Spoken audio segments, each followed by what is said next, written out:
बच्चों, हमने इससे पहली वीडियो में आपको बताया था कि जो मिश्रण के प्रश्न होते हैं उनमें 3 प्रकार की चीज़ें दी गई होती हैं।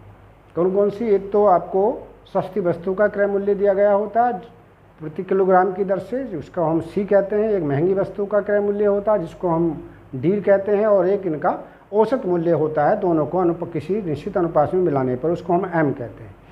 अब आज हम जो आपको प्रश्न लेके आए हैं वो लेके आए हैं कि जो एम का मान है वो आपके पास नहीं होगा, बल्कि क्या होगा, एम का मान लाभ सहित होगा। तो पहले आपको स्मॉल एम का मान ज्ञात करना होगा, जिसमें लाभ वी, जो वस्तु का लाभ है वो भी इंक्लूड होगा, वो भी शामिल होगा। तो ऐसे केस में अगर आपको एम का मान सबसे पहले ज्ञात करना है तो एम का मान निकालने के लिए एक सिंपल सा फार्मूला आपको याद रखना है। कैपिटल स्मॉल एम बराबर कैपिटल एम का मतलब जो वैल्यू आपको दी गई होगी गुणा 100/100 प्लस आर। 100 प्लस आर का मतलब है जहाँ आर क्या होगा, आर होगा लाभ प्रतिशत। जहाँ आर क्या होगा, लिख दे रहा हूँ मैं यहाँ पर, जहाँ आर बराबर लाभ प्रतिशत,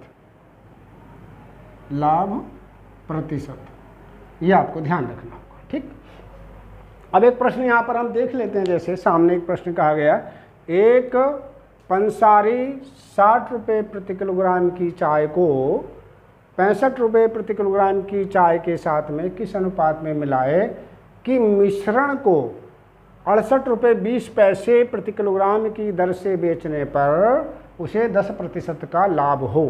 तो यहाँ पर लाभ भी इंक्लूड है, इसमें लाभ इसमें शामिल है, यानी कैपिटल एम का मान है, ये आपका आर का मान है परसेंट में, इसको कैपिटल आर का मान दिया गया। तो सबसे पहले आपको स्मॉल एम का मान पता करना होगा। तो हम क्या निकालेंगे यहाँ पे, सबसे पहले स्मॉल एम का मान निकालेंगे यहाँ पर। तो सबसे पहला काम आपका नंबर 1, स्मॉल एम बराबर कितना वो लिख लेंगे सीधा, क्या 68.20, जैसे फार्मूला लिखा मैंने, गुणा 100/100 प्लस दर कितनी है, एरिया आर 10%, 10। ठीक, ऊपर क्या करेंगे, इससे अगर इसको गुणा करें तो दशमलव के स्थान हट जाएंगे, तो यह 6820/110, 1 0 अगर हम इसका काट दें तो देखिए कट गया। भाग करेंगे तो 11 × 66 और 11 दूनी 22, 62 आ गया एम का मान। और हमारा ये भी कन्फर्म है, यहाँ कल हमने बताया था एम का मान इससे बड़ा होगा, इससे छोटा होगा। एम का मान इससे बड़ा होगा, इससे छोटा होगा। तो देखिए 62 रुपये आ गए, इसके लिए एम का मान जो है हमारा बिल्कुल ठीक आया, ये हमें पता लग गया। ठीक, अब करने का तरीका बताते हैं। बस अब तो आपको अनुपात निकालना, अनुपात निकालने का क्या तरीका मैं बता दे रहा हूँ आपको। ये लिख दो एक तरफ ये लिख दो, चलिए सिंपल सा लिख दिया। ये लिखा मैंने 60, ध्यान से देखिए, और भी सरल तरीके से बता रहे, वो है 65, यहाँ लिख दो। चलिए ठीक, उसके बाद जो चीज़ आपका एम आया उसे थोड़ा नीचे करके लिख दो, 62 आया तो इसको यहाँ लिख दो 62, और 62 को इन सर्किल कर दो। उसके बाद क्या करें, इसको आगे बढ़ाओ ऐसे, और यहाँ घटा के लिखो, 65 में से 62 गया तो 3। अब इसको आगे बढ़ाओ, 60 में से 62 में से 60 गया तो 2। तो आंसर हो गया इसका 3:2। कौन सा, 3:2। फिर इसका देखिए आंसर हो गया, यानी ए इसका ये आपका आंसर हो जाता है हमारा। एक बार फिर से देखेंगे दूसरा प्रश्न।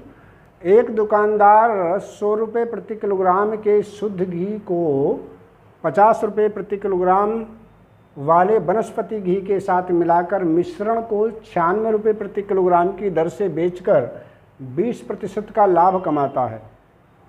किस अनुपात में दोनों प्रकार के घी को मिलाया गया है? सवाल को फिर सुन लेंगे एक बार कि एक देसी घी है जिसका रेट 100 रुपये प्रति किलोग्राम बता रहे हैं, और एक वनस्पति घी है जिसका रेट 50 रुपये प्रति किलोग्राम है। वो कह रहे हैं कि इन दोनों को किसी निश्चित अनुपात में मिला दिया गया और 96 रुपये प्रति किलोग्राम बेचने पर उसे 20% का लाभ हो रहा है। 20% का लाभ हो रहा है, तो क्या करें, वो कह रहे हैं इनका अनुपात बताएं, इनको किस अनुपात में मिलाया गया है। अब ध्यान से देखें, अगर हम यहाँ यहाँ जो m है ये जो m दिया गया है ये कैपिटल M दिया गया है। ये जो आपकी अमाउंट दी गई है इतनी वाली है, ये कैपिटल M का मान दे रखा है। ठीक, हमें स्मॉल m का मान सबसे पहले पता करना होगा। और r का मान आपको कहाँ दिया गया, r का मतलब कितने प्रतिशत का लाभ हो रहा है, ये r का मान आपको यहाँ पे दे रखा है। ठीक है, तो सबसे पहले हम स्मॉल m निकाल लेते हैं। हमने बताया था आपको स्मॉल m बराबर हुआ कैपिटल M, यानी 96 गुणा 100 बटे 100 प्लस r।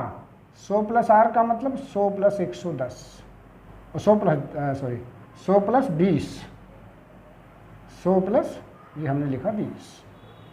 तो ऊपर क्या हो गया भाई बच्चों, 96 गुणा 100 बटे 120। 120 का एक जीरो हमने इससे काट दिया, और ये जब इसको हमने काटा तो 12 ही कम 12 और 12 अट्ठे 96। इस प्रकार से 80 आ गया भाई स्मॉल m का मान। बस अब प्रश्न हो गया, प्रश्न को करने में कुछ है नहीं, जैसे हमने बताया था वैसे ही लिख दीजिए। क्या, एक तरफ 100 लिख दो, एक तरफ 50 लिख दो। लो ये लिखा हमने 100, यहाँ लिख दो 50, नीचे क्या लिखेंगे मैंने बताया जैसा कि क्या लिखेंगे, यहाँ जो m का मान है वो यहाँ 80 लिख दीजिए, और 80 को इनसर्किल कर दो। अब क्या करें, 50 को 80 में से घटा के यहाँ लिख दो, कितना आएगा, 80 में से 50 को घटाएंगे तो 30। अब क्या करेंगे, 100 को ऐसे ले जाओ और 100 में से 80 घटा दो भाई, तो ये आ गया आपका 20। दोनों तरफ से एक एक जीरो हटा दो, तो यानी 10 से भाग कर दें तो अनुपात हो गया 3:2। इसका एक निश्चित अनुपात हो गया। तो कौन सा आंसर हुआ, इस प्रकार से आपने देखा, इसका आंसर हमें प्राप्त हुआ बी, 3:2। चलो अब अगला प्रश्न देख लेते हैं। इसमें कहा गया पानी के साथ स्प्रिट को किस अनुपात में मिलाया जाए कि मिश्रण को लागत मूल्य पर बेचने पर क्या 20% का लाभ हो। तो ऐसे प्रश्नों को देखेंगे जहाँ पानी को किसी चीज़ में मिलाया जाता है, जैसे पानी को स्प्रिट में मिलाया जाए, पानी को दूध में मिलाया जाए, तो वहाँ पानी का जो मूल्य है वो हम क्या मान के चलते हैं, 0 मान के चलते हैं। ठीक है, पानी तो फ्री का होता है, टंकी में से ले लो, नल में से ले लो और मिला देते हैं उसमें से। ऐसा नहीं कि और बोतल बिस्लरी की खरीद के पानी को मिलाएंगे उसमें, ऐसा नहीं करते। ठीक है, तो पानी का मूल्य हम क्या मानेंगे, 0 मान के चलेंगे। स्प्रिट का मूल्य यहाँ दिया नहीं है, तो स्प्रिट का मूल्य हम ऐसे केसेज में जहाँ प्रतिशत का लाभ दिया गया हो वो हम क्या मानेंगे, वो हम 100 मान के चलेंगे। ठीक है, तो सबसे पहले हमें क्या निकालना होगा, यहाँ m वो कह रहे हैं कि किस कीमत पर बेचा, अनुपात में मिलाया जाए कि मिश्रण को लागत मूल्य पर बेचने पर। लागत मूल्य का मतलब 100 रुपये का 1 लीटर खरीदा था, पानी मिला करके भी 100 रुपये का 1 लीटर खरीदे उसको बेचेंगे। ठीक है, तो स्मॉल m का मान निकालने का क्या तरीका भाई, 100 रुपये लीटर हम बेच रहे हैं, इस पर 20% का हमने लाभ उठाया है, तो 120 हम यहाँ पे इसमें लिख देंगे। राइट, अब इसको काट दीजिए, तो ये आपका 20 छक्का 120 और 20 पंजे ये आपका 100 हो गया। ठीक है, और भी काट सकते हैं, नहीं तो फिर ऐसे ही गुणा कर दीजिए, आपका आ गया कितना, 500/6। इसको लिखा रहने दीजिए, स्मॉल m का मान आ गया। बस अब आपका प्रश्न करने में आपको दिक्कत नहीं होगी, हमने जैसे बताया था वैसे ही आप लिखेंगे। यहाँ लिख दो पानी का मूल्य कितना, ये आपका 0। यहाँ लिख दो स्प्रिट का मूल्य कितना, ये 100 रुपये हमने बताया था आपको, ये आ गया। ठीक, यहाँ लिख दो स्मॉल m का मान कितना भाई, ये लिखा लो 500/6।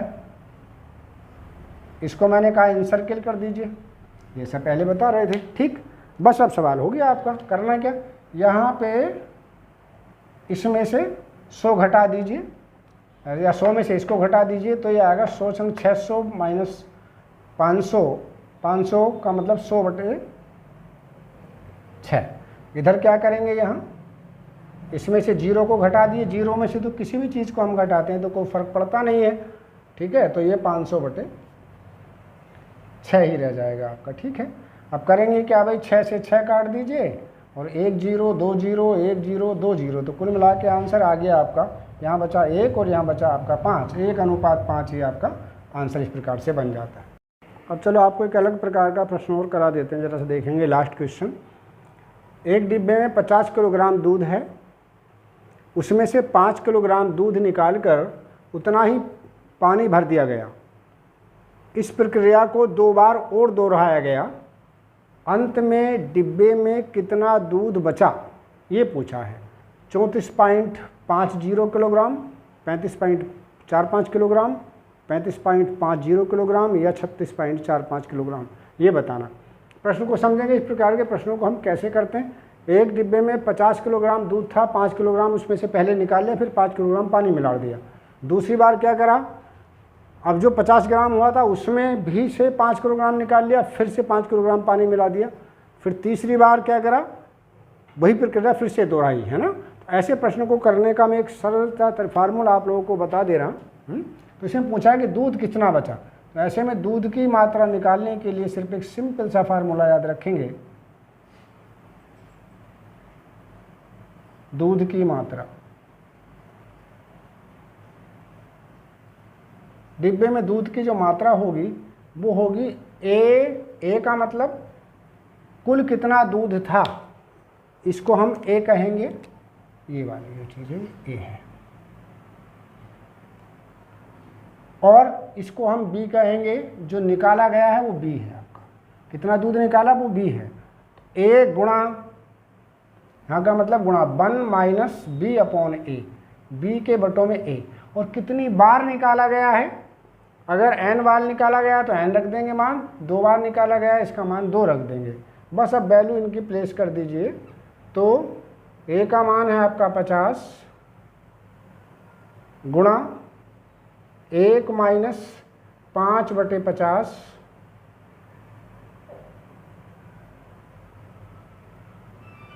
और इसका हम इसके आगे क्या देख रहे हैं आप, कितनी बार निकाला गया है, 2 बार। तो वो पहले एक बार पहले निकाल चुके हैं और 2 बार और दोहराया उसको, तो 3 बार हो गए।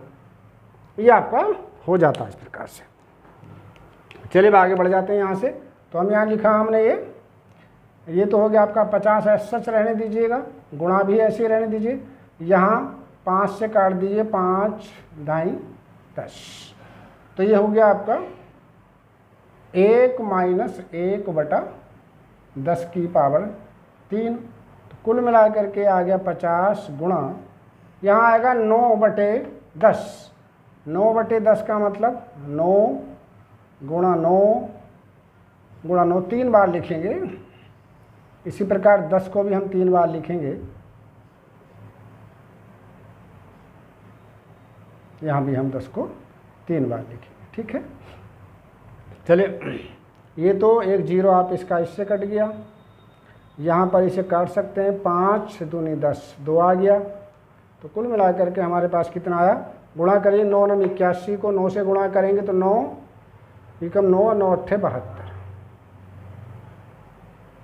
729/20 कर दो या 72.9। एक 0 था ना, तो 72.2 लिख दिया हमने इसको।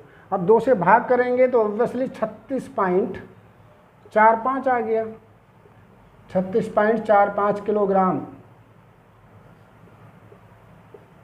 ठीक है। तो कितना आया, ये इसका आंसर आ गया इस प्रकार से डी।